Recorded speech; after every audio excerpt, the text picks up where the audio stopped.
sister Celine looked at the Navy SEALs obstacle course record board and said 4 words that changed everything. Mind if I try? What happened next shocked everyone at Coronado Beach, including me. Before we dive in, tell us where in the world are you watching from? If you enjoy stories like this, make sure to hit that subscribe button, because tomorrow's episode is truly mind-blowing. Let's get started. Picture this. Naval Amphibious Base Coronado on a sweltering San Diego afternoon. I'm Chief Petty Officer Devin Hartwell, recently medically discharged after 8 years of service, showing my civilian sister around during Fleet Week's public tours. The legendary SEAL training facility stretches before us like a monument to human endurance, where only the most elite warriors in the world prove their worth. Celine stands barely 5'4" in her Denver Broncos t-shirt and hiking boots, looking like she wandered into the wrong zip code. She's a physical therapist, 28 years old, with calloused hands from years of helping wounded veterans rebuild their lives. To everyone around us, she's just another tourist gawking at where heroes are made. The obstacle course dominates the training area like a medieval torture device designed by engineers. Rope climbs tower 30 feet into the California sky. Concrete walls rise like prison barriers. Heavy tires lay scattered like fallen giants waiting to test human limits. And there, mounted on weathered plywood, hangs the record board that every SEAL candidate knows by heart. Coronado course record, 2:14. CDR M. Patterson, 12 years unbeaten, 12 years. 4,380 days of elite warriors throwing themselves against this course, and not one had touched Iron Mike Patterson's legendary time. Current SEALs regularly attempt it during training, and I've watched grown men collapse in exhaustion, coming nowhere close to that sacred number. But Celine wasn't looking at the course like a tourist.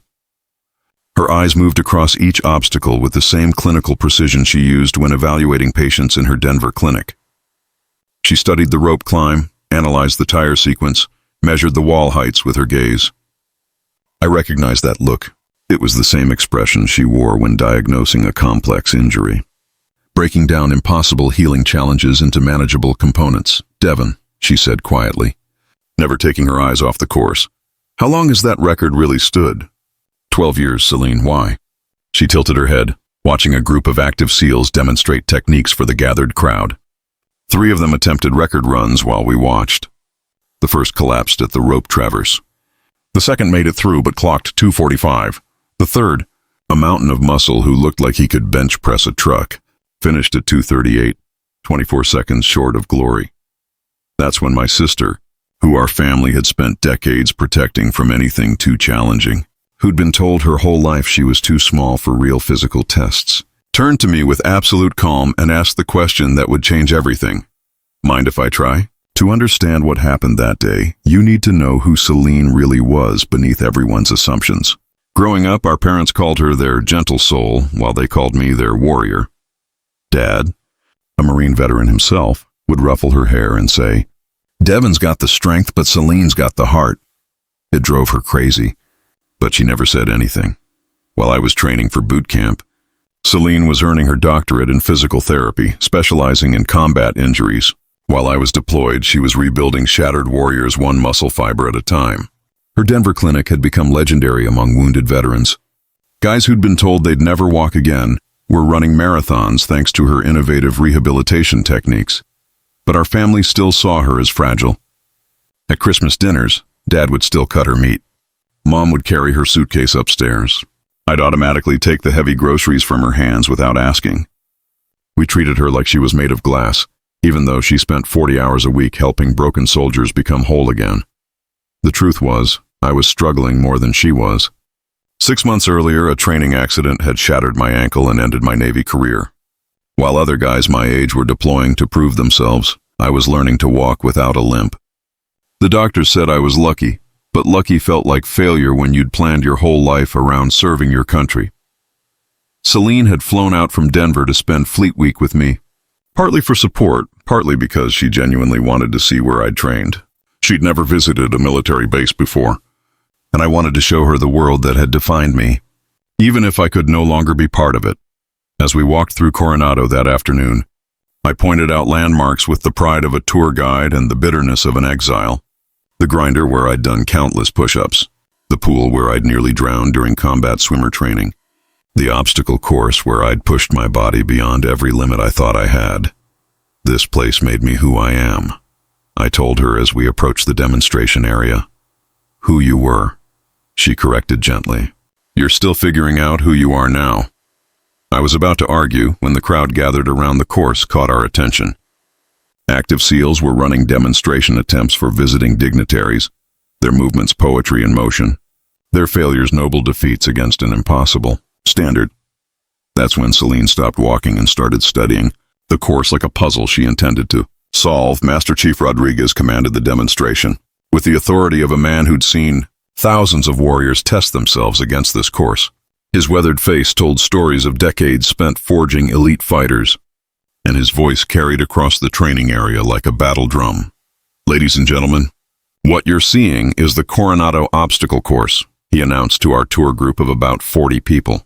This course has humbled Navy SEALs, Marine Force Recon, Army Rangers, and Foreign Special Operations Forces.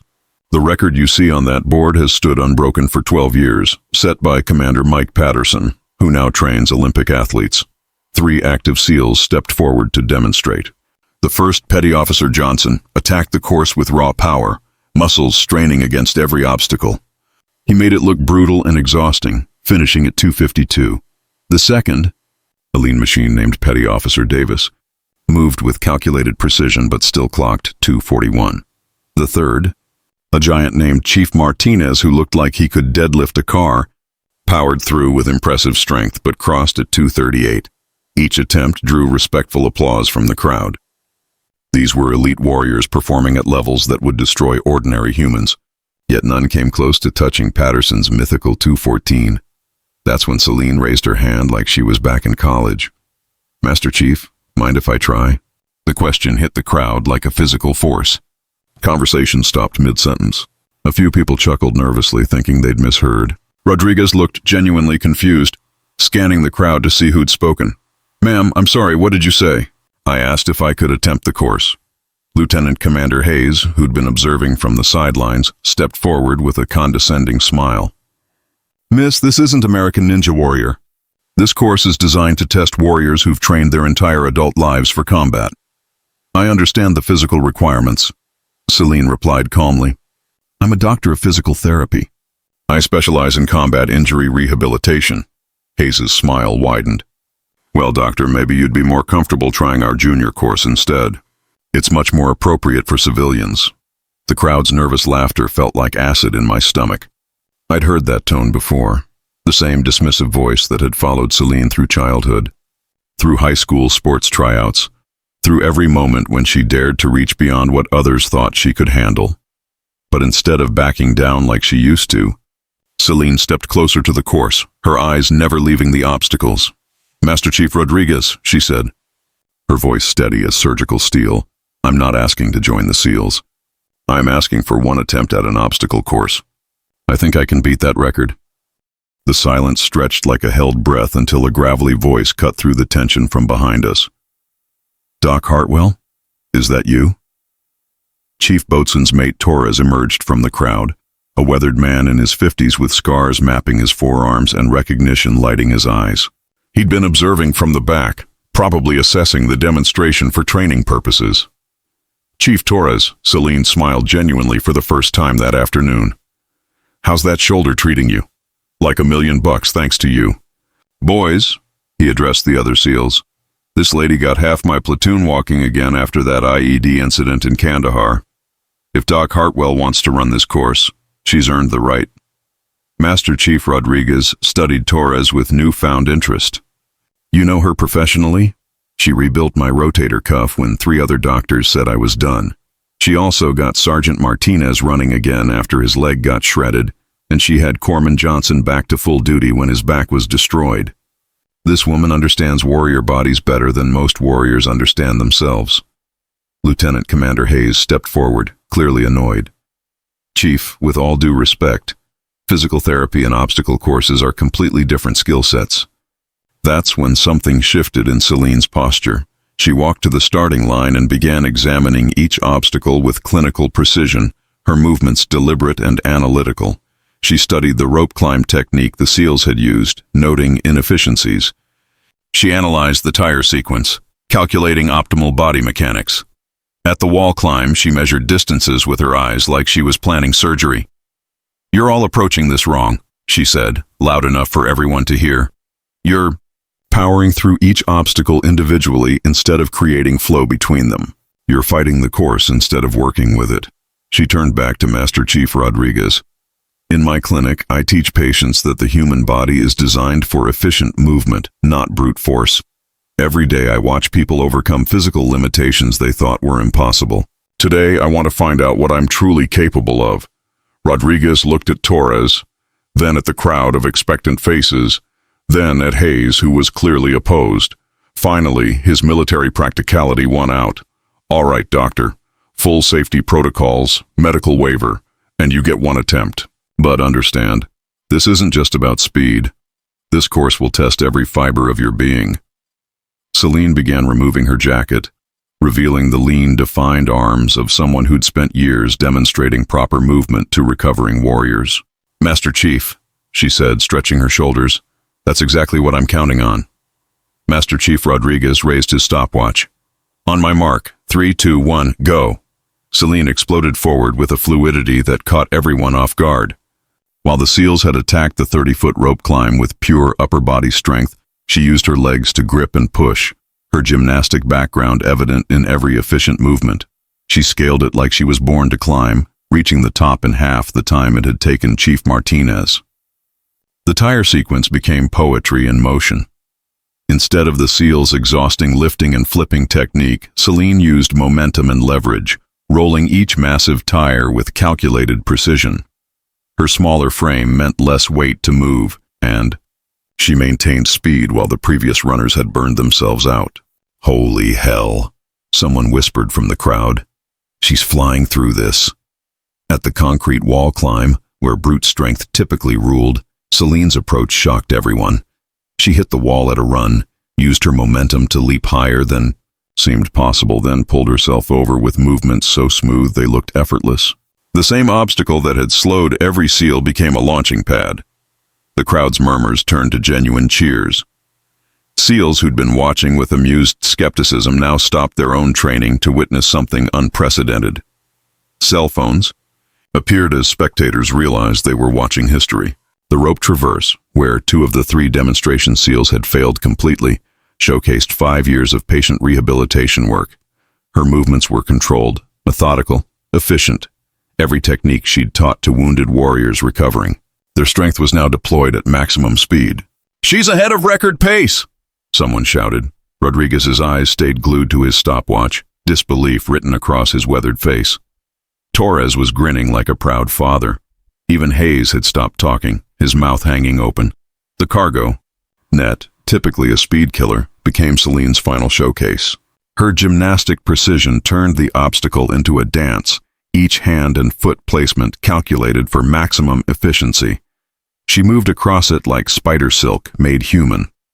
The finish line rushed toward her. The crowd held its collective breath.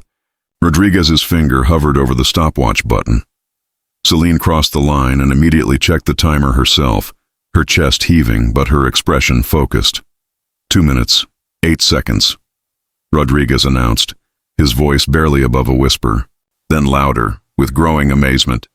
2 minutes, 8 seconds. The record is broken.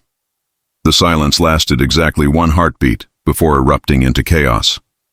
12 years of untouchable achievement shattered by 6 precious seconds. My sister hadn't just beaten the record. She'd destroyed it. The chaos of celebration swirled around us, but I couldn't move. I stood there watching my sister catch her breath, surrounded by elite warriors who were treating her like she'd just performed a miracle. Because she had. Master Chief Rodriguez approached her with genuine respect, extending his hand. "Dr. Hartwell, in 23 years of military service, I've never seen anything like that. Would you mind if we logged your technique for our training analysis?" "Of course," Celine replied, still breathing hard but smiling with quiet satisfaction. "I'd be honored to help optimize your training methods." Lieutenant Commander Hayes, who'd been speechless for a full minute, finally found his voice. "Ma'am, I owe you an apology. That was extraordinary. What you just accomplished will be talked about for years."